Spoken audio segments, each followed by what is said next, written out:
going to talk today about The Killer Angels by Michael Shara. It describes the four brutal days of the Battle of Gettysburg during the American Civil War. The events and people involved in the book are accurate, but the dialogue is fictional. The story begins on June 29, 1863. Union troops are moving in on the town of Gettysburg, Pennsylvania, and they expect a possibly small skirmish with the Confederate Army, but nothing major. We first learn about the Union Colonel Joshua Chamberlain, who must take on a regiment of Maine fighters who refuse to fight. He is 34 years old and previously a professor of rhetoric at Bowdoin University. He turns out to be an excellent and respected leader and persuades the Maine regiment to fight with them. John Buford is the commander of the Union's cavalry and in charge of keeping track of the Confederacy's movements. He's a great tactician and realized that taking the high ground outside the town will give him and his 2,000 troops a better vantage point. On the Confederate side, we meet General James Longstreet. He is a man of few words, but of great loyalty and courage. He's taken the place of Stonewall Jackson as Robert E. Lee's second in command. He realizes that the troops are in for a bigger fight than anticipated and is concerned about the Confederacy's possible losses. General Lee is portrayed as an aging 57-year-old war hero who is revered above any other in the South.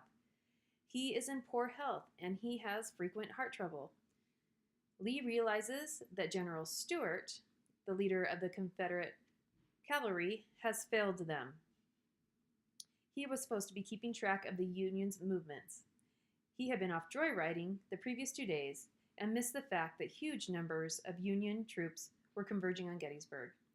So this sets the stage for the battle, and Shara lays out the strategies, frustrations, personality conflicts, fatigue, and drudgery each side faces.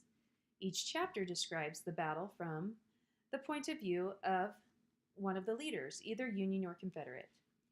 The reader learns about that player's views on the causes and reasons why they are fighting, and you also learn about how many of the soldiers lack knowledge on why they are fighting.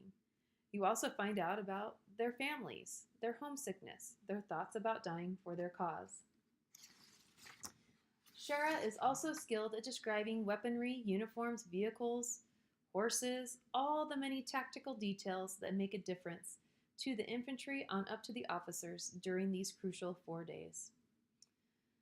So that tells you a little bit about what is happening during this battle and in this book, but I won't tell you about the end. You'll have to read it for yourself. I found this book to be fast-paced, but full of interesting dialogue and historically accurate details. I would recommend it not only to Civil War buffs, but to all historical novel fans. Thanks.